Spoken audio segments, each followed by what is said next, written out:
Well,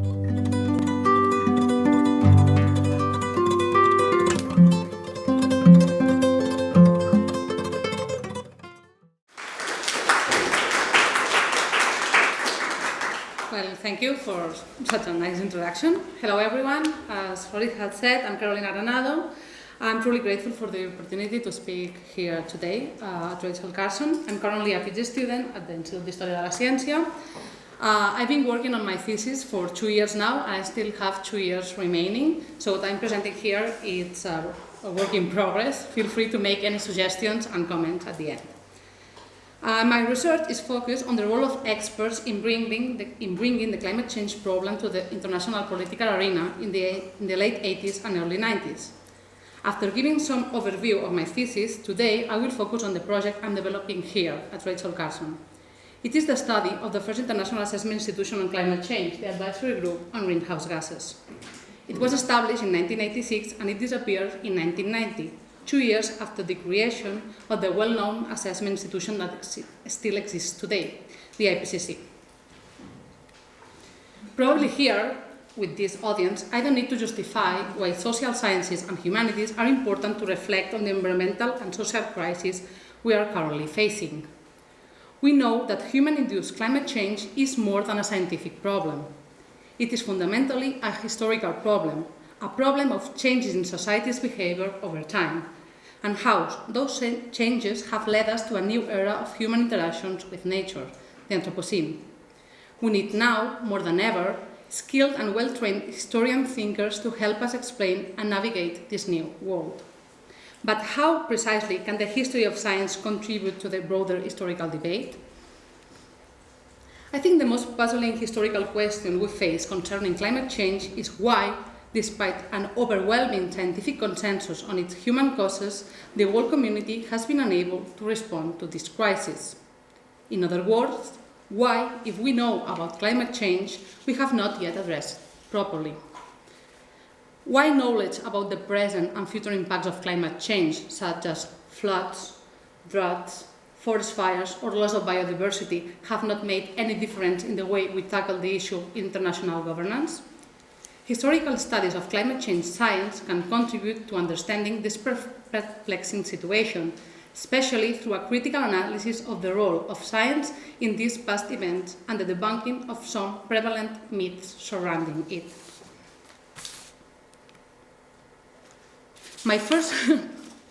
The first myth around climate change is what Bonnet and Freseau, in this fantastic book, The Shock of the Anthropocene, have called the awakening narrative.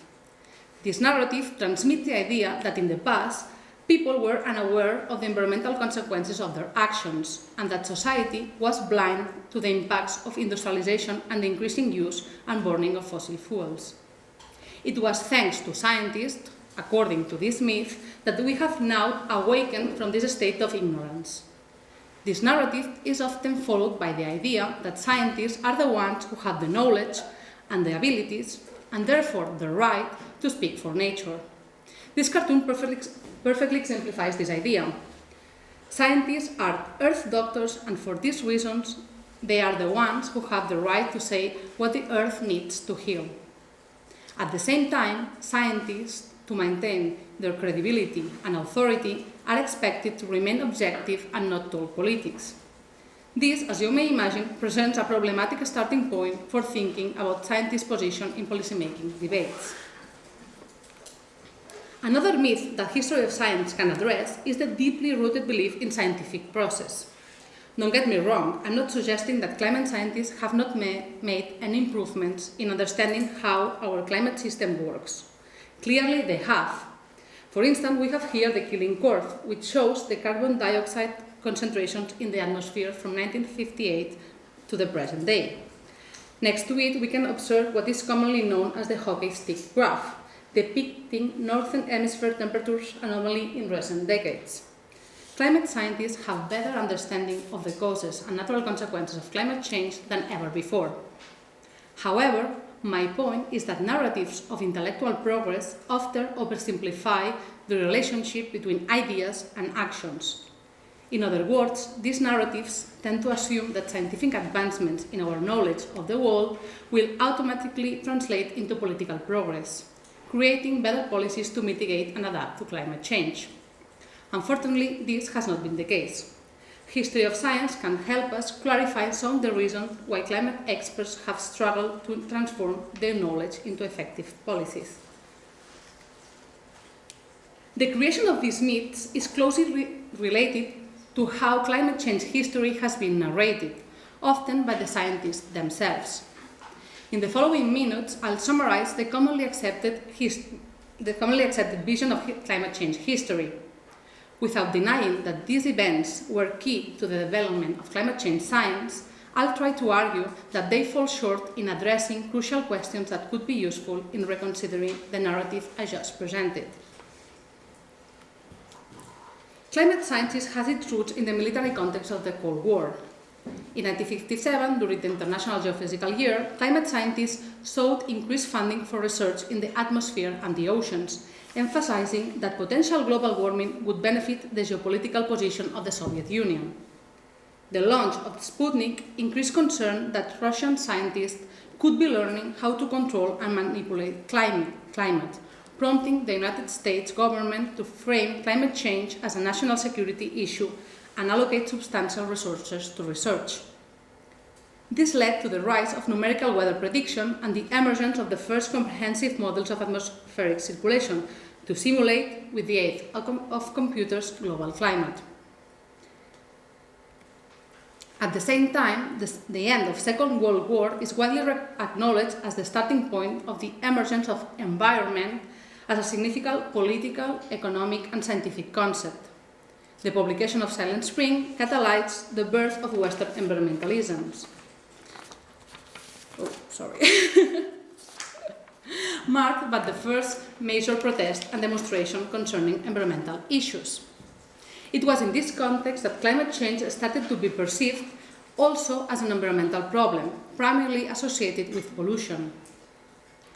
A decade later, the United Nations Conference on the Human Environment in 1972 played a pivotal role in addressing some global environmental problems related to the atmosphere. Furthermore, the energy crisis of the 70s intensified discussions regarding society's reliance on fossil fuels and the adverse effect of their emissions on the environment, particularly concerning climate.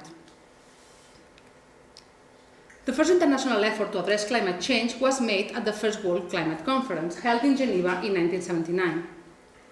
Although the approach was still quite technical, the conference conclusions appealed to nations to pay urgent attention to future climate changes. 6 years later, in the Villach Conference, held in October 1985, marked a significant turning point in the politicization of global warming. The meeting concluded that, I quote, "The problem of a possibly changing climate due to the emissions of greenhouse gases should be considered as one of today's most important long-term environmental problems," and called for immediate preventive action. Most climate change historical approaches agree that this increase in international pressures was catalyzed by the creation of the Intergovernmental Panel on Climate Change, the IPCC, an assessment institution established in 1988. It said that the IPCC reports gather consensus and provided policymakers with a solid scientific foundation to make informed decisions. In summary, it's commonly believed that the IPCC represented the first option to inform policymakers, and thanks to it, the United Nations Framework Convention on Climate Change was signed only 4 years after its creation, in 1992.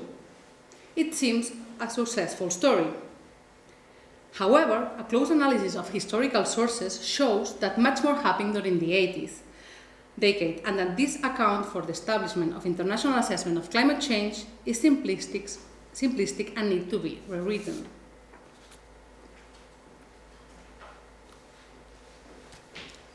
One of the reasons why this narrative appears simplistic is due to its reliance on a clear, yet frequently implicit distinction between three distinct activities: research, assessment, and policies.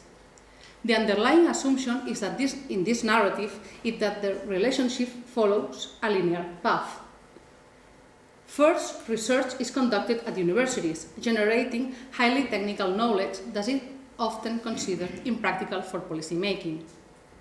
Then, according to this narrative, assessments serve to simplify the knowledge and tailor it for policy formulation. Finally, in a third step, international governance mechanisms are deemed to hold the legitimacy for implementing political actions.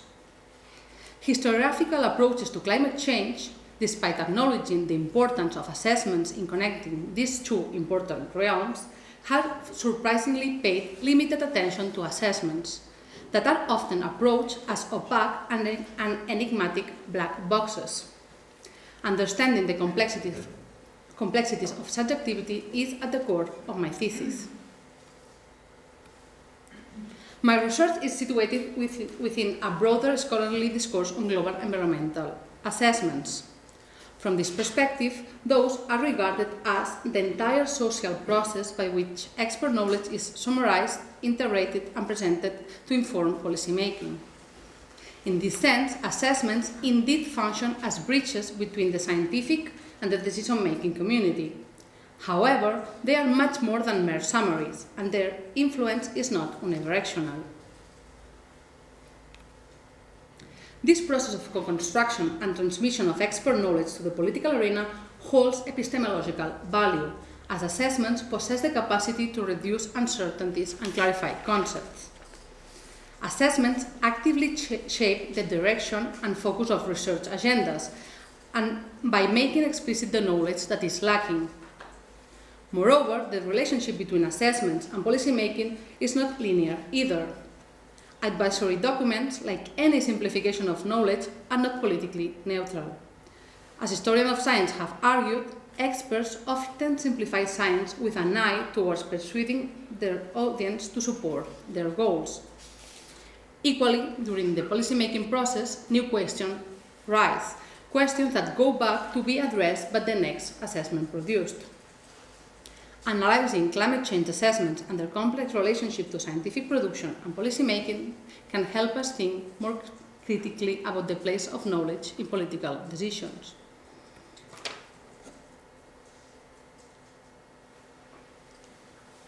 My research is guided by questions such as: what models of climate change assessment were implemented in the early stages of the international governance process? What type of relationship between scientists and policymakers is reflected in each model? What is considered as adequate scientific knowledge to transmit to policymaking, and how is it determined? Among others. To answer them, I will study in detail the two first international assessment institutions that were created at the end of the 80s. The Advisory Group on Greenhouse Gases, AGGG, and the Intergovernmental Panel on Climate Change, the IPCC. As you may know, the latter holds a prominent position as the most authoritative advisory body and has played a crucial role in framing the global warming debate in the last decades. The IPCC has also been at the center of major controversies. The climate change denial movement, backed by representatives from the fossil fuel industry and right-wing politicians, has launched various attacks on the institution, suggesting that it exaggerates the impacts of climate change. On the other hand, the environmental advocacy community has criticized it for its tendency to conservative statements and its lack of policy specificity. When its first report was published, Jeremy Leggett, physicist and leader of Greenpeace at that time, accused the IPCC of failing its responsibilities and remaining silent on how to address the greenhouse threat. The IPCC has been the object of many analyses, especially of its activities in the 2000s and later. However, the initial years of the IPCC's operation have received much less scrutiny. Even less studied has been my other case study, the AGGG, established in 1986, and often regarded, from my view, incorrectly, as the IPCC precursor.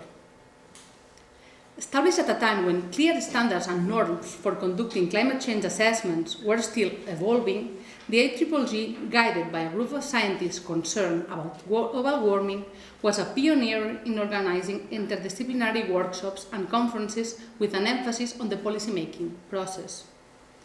In this regard, the AGGG succeeded in what the IPCC failed, in producing policy-specific reports that not only explained what climate change is, but also provided guidance on how to address it.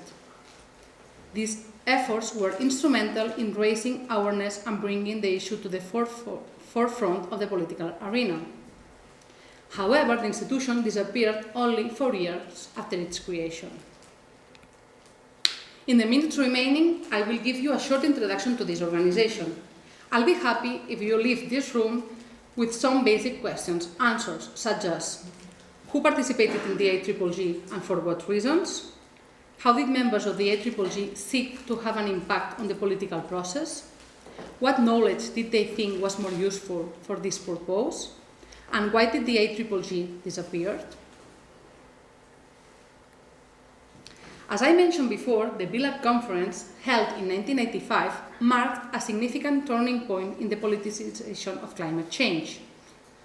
During the event, Mostafa Tolba, executive president of the UNEP, claimed the need for the establishment of an international advisory panel to guide governments in the formulation of response to potential climate change. For this purpose, in July 1986, the AGGG was established under the auspices of 3 influential organizations: the World Meteorological Organization, WMO, the United Nations Environment Programme, UNEP, and the International Council for Science, ICSU. During the decades of the 70s and 80s, these 3 entities had been playing crucial roles in funding and coordinating climate-related research. Each of these 3 organizations chose 2 representatives for this new institution. The result was a small group of well-established international scientists with solid careers in research and international connections. However, because of other commitments, most of the official members of the AGGG did not participate in the institution activities. The exception is Gordon Goodman, the head of the Baker Institute, which later became the Stockholm Environment Institute. He led a group of much younger scientists and concerned scientists who, without being official members of the AGGG, organized the activities held under its auspices. Some of these researchers were Gilles Jagger, Michael Oppenheimer, or William Clark, still active today. Even though they did not officially belong to the AGGG, the institution provided these scientists, who had only in common that their advocacy-driven approach, a platform to work under a single organization and develop an agenda for addressing climate change. Inspired by the ozone layer issue, soon after its establishment, this group began to consider ways to effectively bring the climate change issue into the political arena. The AGGG organized 2 workshops in the fall of 1987, one in Villach, Austria, and the other one in Bellagio, Italy. These workshops aimed to facilitate a dialogue between scientists and professionals with expertise in engineering, economics, law, and politics. The clear objective of these events was to formulate policy measures that could be implemented soon, engaging participants in one of the first explicit public debates on climate change. The conclusions reached during the Villach and Bellagio meetings had a significant influence at another important event, the Toronto Conference. This gathering, held in June in 1988, in the middle of a serious drought and a heat wave in North America, was followed with interest by the media, as we can see in this image. It had a big impact in raising public awareness and exerting pressures toward a climate change convention. Among the actions proposed to governments and the industry, one notable request was to stabilize the atmospheric concentration of greenhouse gases as soon as possible.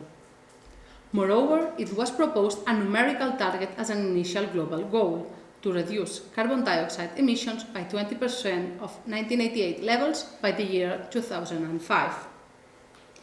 During the discussions at the Villach and Bellagio workshop, several key questions emerged. Firstly, it was necessary to know what reductions in greenhouse gas emissions could be achieved with specific management strategies. Secondly, it was crucial to define appropriate long-term environmental goals and translate these goals into specific targets.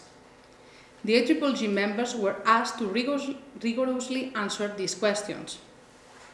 This is a perfect example of the non-linearity of the interplay between the policymaking process and assessments that I mentioned earlier. It illustrates that discussions about potential policies raise new questions to be answered by the scientists involved in the assessment. In 1990, the same year that the IPCC published its first report, the IEEE released a document addressing the questions raised at the Bilac and Velasco workshops. I'll briefly summarize its findings. The first report, Options for Reducing Greenhouse Gas Emissions, aimed to inform politicians of the expected reduction in emissions resulting from different management strategies, as well as other factors such as cost, environmental impacts, political acceptability and feasibility of each option. The report showed that feasible strategies and technological developments, such as efficiency improvements and shifts from fossil fuels to solar power, among others, offered promising prospects for substantially curbing greenhouse gas emissions. The second report, Targets and Indicators of Climate Change, sought to assist decision-making by providing a useful set of targets and indicators which could be useful for developing goals in the negotiating process.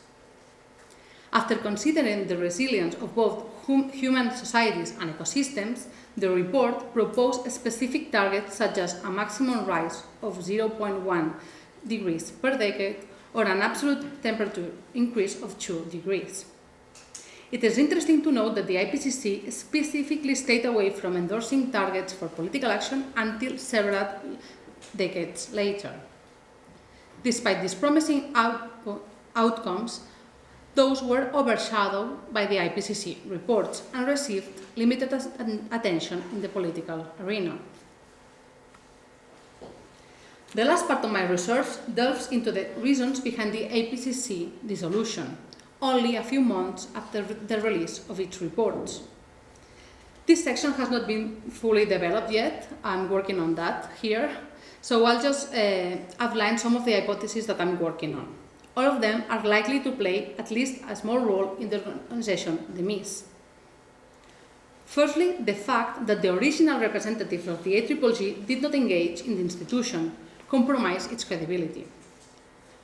Some of the official members, such as Sikuro Manabe, resigned from the institution because they preferred to remain far from policy discussions. Others, such as Bert Bolin, future chair of the IPCC, complained that the institution had no money and no muscles, and thus it had no legitimacy to speak for the entire scientific community. Secondly, there was a lack of institutional support. The parent organization, the WMO and UNEP, significantly reduced their findings. This reduction may have been a response to the creation of the IPCC, which was sponsored by the same institutions. Even if the IEEE received some funding from philanthropic institutions such as the Rockefeller Brothers Fund, at some point it was not enough to maintain all the structure. And third, I'd like to explore the hypothesis that the United States pushed for the establishment of an intergovernmental panel because they were concerned about the success of the IEEE in framing the political debate. A source that I found would corroborate this idea is this letter. In this letter, Neitz, Deputy Assistant Secretary for Environment from the United States, said, I quote, "The two workshops, the meetings of the IEEE and other earlier activities indeed played a significant catalytic role in establishing the IPCC. We had a conversation in which we agreed that the United States and other governments could no longer permit the Stockholm Institute and other NGOs to drive the agenda on the emerging climate change issue. We further agreed that the way to give governments greater political control over the issue was to create an intergovernmental mechanism under the United Nations auspices. To what extent the advocacy-driven approach of the IEEE catalyzed the establishment of the IPCC is a question that needs further research." To conclude, I'd like to highlight some key points of my presentation which can serve as a starting point for our discussion. First, I've argued that the history of science can provide critical insights into the role of scientists in the climate change debate, particularly within policymaking process. Then I've emphasized that assessments do not just summarize scientific knowledge, they frame it in certain ways depending on the aim of the group that leads the assessment. This can significantly shape public perception of the climate change problem, framing what are considered adequate and legitimate solutions to it. Today, my presentation has focused on the often forgotten advisory group on greenhouse gases, the first attempt to provide a policy-oriented international assessment of climate change. This group had a significant role in fostering the political debate at the end of the 80s.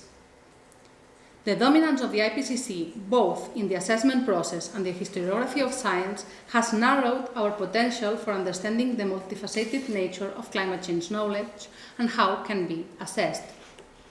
Working with different case studies reveals that assessment can take various forms and exert distinct influences on the negotiating process.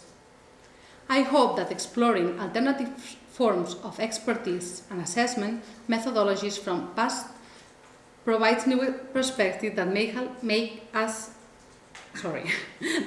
help us develop new strategies to address the social and environmental crisis we're facing today.